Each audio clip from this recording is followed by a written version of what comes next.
Aelith Shadowthorn. Aelith Shadowthorn moved through the dim, humming tunnels of their home with the quiet certainty of one who knows every conduit and crevice. Her world was a network of service passages deep beneath the city, lit by the soft, eternal glow of data streams flowing through crystalline fibers that lined the walls like neon vines. Here, in the quiet underbelly, she was the unseen keeper of a fragile, man-made ecosystem, a role passed down through generations of Shadowthorn. One cycle, the gentle hum was the lifeblood of the home, stuttered and fell silent. The light from the vines faded to a sickly dull grey. From the silent conduits, a single desperate data packet bloomed, a fragmented ancient file. It spoke of a heartstone, a mythical power source said to be the progenitor of all neon vines, and it showed a map leading into the deepest, uncharted ruins of the old world, a place known only as the Geode. Aelith stared at the fading map. To follow it was madness. The deep ruins were a legend, a grave for the reckless. Her duty was here, to the known tunnels, to maintain what little light remained until systems could be rebooted. To abandon her post for a fairy tale was to betray her name, her purpose. She almost deleted the file, her finger hovering over the console. As doubt threatened to consume her, an old maintenance drone, its casing scratched and worn, whirred to life. It projected a hologram of her late grandmother, its original programmer. "The vine does not fear the dark earth," the recording said, the voice gentle but firm.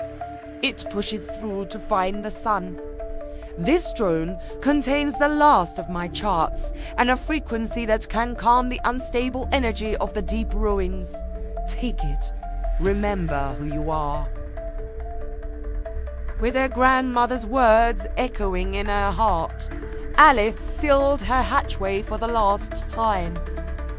The drone led her to a great rusted bulkhead marked with warnings older than the city above. Taking a deep breath, she placed her hand on the cold metal. With a groan of centuries-old mechanisms, the door slid open, revealing a darkness not even a people's maps had ever recorded. She stepped through, and the door sealed shut behind her. The deep ruins were a labyrinth of chaotic energy and decaying architecture. The drone, which she named Beko, helped her navigate unstable plasma flows. She was tested by crystalline creatures that fed on light and by puzzles left by the ancients. In a chamber of echoing whispers, she found Elara, a scavenger from a forgotten settlement, trapped by a rockfall. Freeing her, Aelith gained an ally who knew the language of the stone and the songs that could soothe the Geode's violent storms.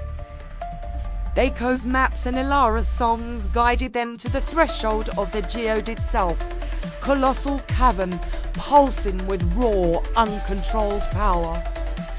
The air crackled, and the path was a narrow bridge over an abyss of light. They could see the Heartstone at the center, its rhythm erratic and pained. Together they formulated a plan. Elara would sing to stabilize the energy, while Aelith would use Beko to interface with the stone's core and begin the healing process. As Elara's song began, a guardian of pure energy, a manifestation of the system's corruption, erupted from the abyss. It was a storm of shattered light and deafening noise, intent on protecting the broken status quo. Aelith fought not with weapons, but with code and conviction, redirecting conduits of power while Beko transmitted her grandmother's calming frequency. It was a battle of wills, the Guardian's chaotic screams against the steady, determined rhythm Aelith sought to restore.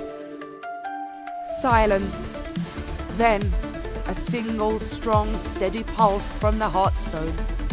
The Guardian dissolved into a gentle, warm light that washed through the cavern. The neon vines on the walls glowed with a vibrant, healthy light they had not known in ages. Aelith returned to the upper tunnels not as their keeper, but as their revitalizer. New vines bloomed under the touch, spreading their light further than ever before. She had brought the sun to the underground, and our world was forever changed, basking in a new, brilliant dawn.